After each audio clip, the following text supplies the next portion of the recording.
গৌতম রায় এডুকেশনের সবাইকে স্বাগত। রেলওয়ে গ্রুপ ডির পরীক্ষার প্রিভিয়াস ইয়ার কোশ্চেন প্র্যাকটিস করছিলাম। প্র্যাকটিসের মধ্যে আমরা করব হচ্ছে বিশেষ করে ম্যাথ, সায়েন্স, জেনারেল সায়েন্স আর হচ্ছে রিজনিং। এই টাইপের যেগুলো অঙ্ক থাকবে কিংবা এই টাইপের যেগুলো কোশ্চেন থাকবে সেগুলো আমরা প্র্যাকটিস করব। এই তিন টাইপের ছাড়াও পরীক্ষায় যেটা আসবে সেটা হচ্ছে কারেন্ট অ্যাফেয়ার্স। কারেন্ট অ্যাফেয়ার্সও তোমাদের কিন্তু পড়তে হবে।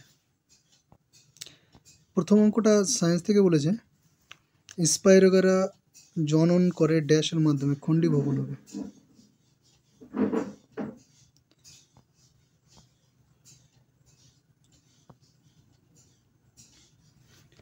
তারপরে প্রশ্ন একটা ম্যাথ আছে অঙ্ক, বার্ষিক 10% চক্রবৃদ্ধি সুদের হারে ষান্মাসিক পর্বে 1 বছরের জন্য একটি মূলধন বিনিয়োগ করা হয়েছে। ম্যাথ পূর্তিতে এটি 11,025 টাকা হয়। তার মূলধনের পরিমাণ কত?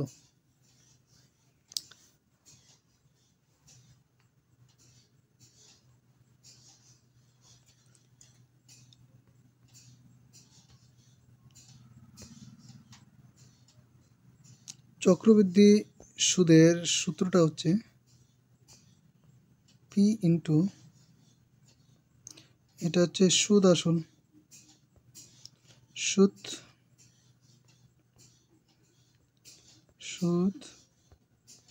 প্লাস আসল, মানে সুদ আসল ইকুয়াল টু সূত্র হবে P into 1 plus r by 100 by n. এখানে দুটো জিনিস মনে রাখতে হবে, ষান্মাসিক বলা হয়েছে তার মানে বছরে দুবার, আর এর জায়গায় আর বাই 2 বসাতে হবে, আর এন এর জায়গায় 2n। এটা হচ্ছে সূত্র, সুদ আসল ইকুয়াল টু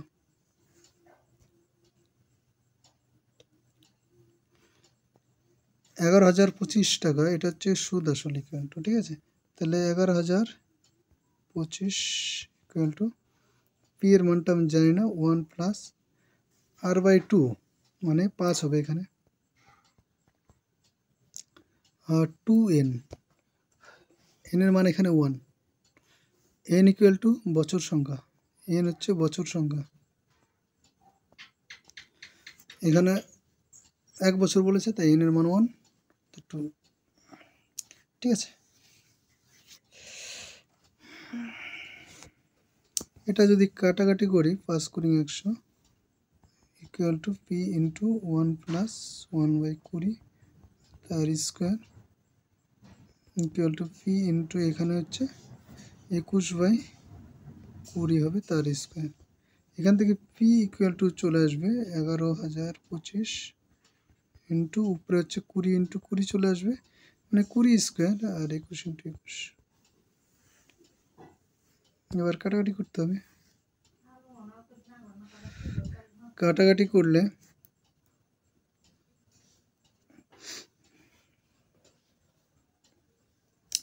3 দিয়ে যদি এটাকে কাটি 3 3 9, 20 থাকবে 3 6 18, 3 7 21, 3 5 15, আর 3 দিয়ে 21 কাটলে 7 হয়, ঠিক আছে? 7 দিয়ে যদি কাটা যায় 5 7 35, 7 দুগুণে 14, 35 আবার 5, 525। এটাকে যদি 21কে আবার যদি 3 দিয়ে কাটি তাহলে 7, এটাকে 3 দিয়ে কাটলে চলে আসবে 1, 3 7 21, আর 7 দিয়ে কাটলে 7 দুগুণে 14, 35, 5 25। দেখো তাহলে আলটিমেটলি আমাদের কি থাকলো, 25 20 20, 25 দুগুণে 50, 50 দুগুণে 100, তাহলে 100 আর দুটো শূন্য, তার মানে 10,000 অ্যান্সার। অপশন নম্বর এ আমাদের রাইট অ্যান্সার আছে। এবার অঙ্কটা অন্যভাবেও করা যায়। অপশন টেস্ট করে, ঠিক আছে ওটা বাদ দিলাম। পরের অঙ্ক, তোমাদেরকে আমি পিডিএফটা দিয়ে দেবো টেলিগ্রাম চ্যানেলে, গৌতম রায় এডুকেশন টেলিগ্রাম চ্যানেল। সেই পিডিএফটা দেখে দেখে অঙ্কগুলো করবে, কারণ এইখানে ভিডিওতে যখন অঙ্কগুলো দেখবে না একটু ঝাপসা ঝাপসা হয়ে যাবে। সেটা আমি এখনই দিয়ে দিচ্ছি, তোমরা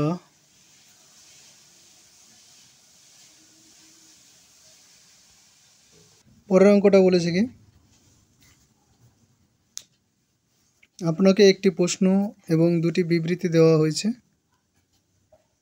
প্রশ্নটির উত্তর দেওয়ার জন্য কোন বিবৃতিটি অবশ্যই যথেষ্ট সেটা শনাক্ত করুন।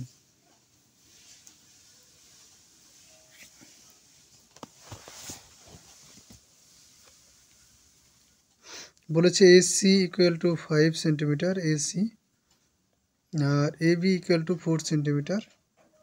ত্রিভুজের ক্ষেত্রফলের সূত্র, এটা একটা সমকোণী ত্রিভুজ। হ্যাঁ, এই চিহ্নটা দেখতে পাচ্ছ, এই যে এরকম ত্রিভুজ আছে, তার মাঝখানে এই চিহ্ন দেওয়া আছে। এটা চিহ্ন দেওয়ার অর্থ হচ্ছে এটা 90 ডিগ্রি হবে, মানে অ্যাকচুয়ালি এটা একটা সমকোণী ত্রিভুজ।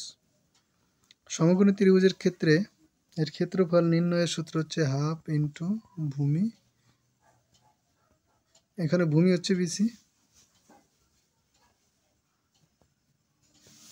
ইন্টু উচ্চতা AB। এখানে AB দেওয়া আছে, BC কিন্তু দেওয়া নেই, তার বদলে দেওয়া আছে কি AC। তার মানে AC সমকোণী ত্রিভুজের ক্ষেত্রে আমরা জানি, তাহলে BC ভূমি = হবে √, অতিভুজ স্কোয়ার মাইনাস লম্ব স্কোয়ার, লম্ব মানে AB স্কোয়ার। তার মানে BC = আমাদের চলে আসলো AC square minus AB square. তার মানে এখানে ACটা কিন্তু আমাদের লাগবেই, AC ছাড়া কিন্তু এর আমরা বের করতে পারবো না এর ক্ষেত্রফলটা,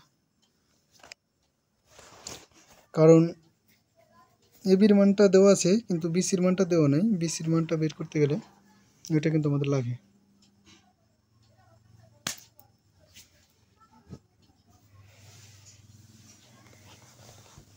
তাহলে এই ক্ষেত্রে এটি সত্যি হবে।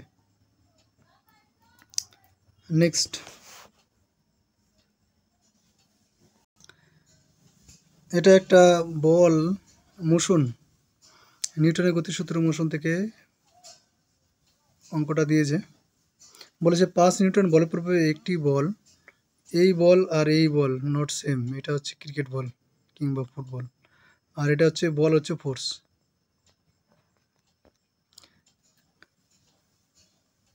10 মিটার দূরত্ব অতিক্রম করে যদি মোট সম্পন্ন হওয়া কাজের পরিমাণ 50 জুল হয়, তাহলে বল এবং গতির অভিমুখের মধ্যে বিদ্যমান কোণটি কত?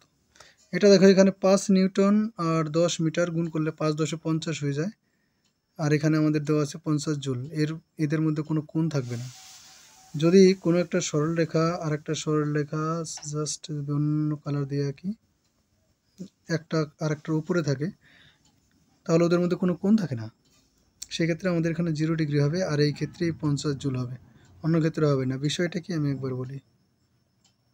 সাপোজ যে ধরে নাও এখানে বলটা আছে, এই কোনাকুনি আমি দিলাম, বল প্রয়োগ করলাম, বলটা এই দিকে যাওয়ার ওর সামর্থ্য নেই, বলটা গেল কোনো কারণে এই দিকে,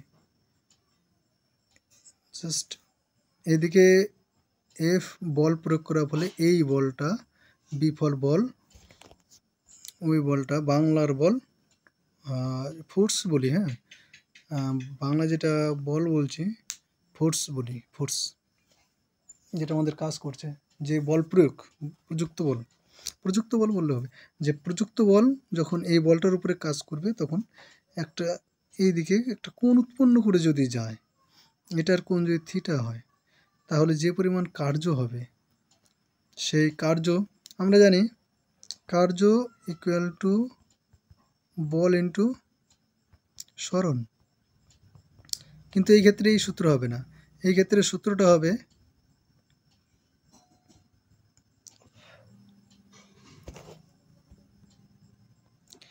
তাহলে এই ক্ষেত্রে আমাদের সূত্র হবে এফ ডিস্টেন্স যে দূরত্ব অতিক্রম করলো সেটা যদি ডি হয় তাহলে F into D into cos theta. বোঝা গেল তো? যদি তারা একই অভিমুখী হয় তাহলে আমাদের এই সূত্রটা কাজে লাগবে, যদি তাদের মধ্যে কোণ থাকে তখন এই সূত্রটা কাজে লাগবে। এখন যদি আমরা সমস্ত মানগুলো বসিয়ে দেই, কার্য ইকুয়াল টু 50, এফ এর মান 5 আর ডি এর মান 10 ইন্টু কস থিটা, এখানে কেটে যাবে না? তাহলে কস থিটা ইকুয়াল টু কী আসবে? কস থিটা 1, মানে কস কত ডিগ্রির মান 1 হবে? কস 0 ডিগ্রির মান কিন্তু 1, তাহলে থিটা ইকুয়াল টু 0 ডিগ্রি। এটাই আমাদের বের করতে বলেছে। কিন্তু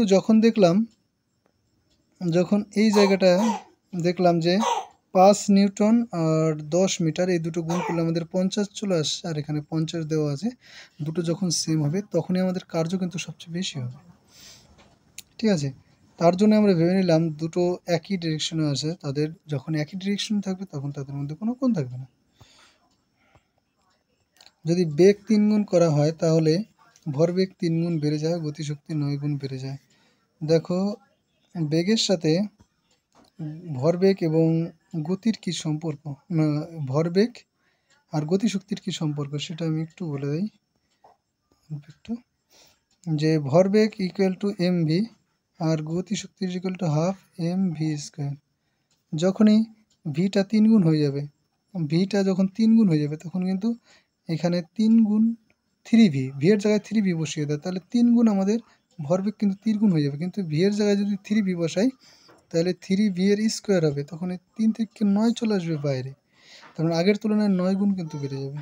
ঠিক আছে, তাহলে বোঝা গেল অপশন নম্বর এ কীভাবে রাইট অ্যান্সার হলো। ঠিক আছে বন্ধুরা, আজকে এই পর্যন্তই।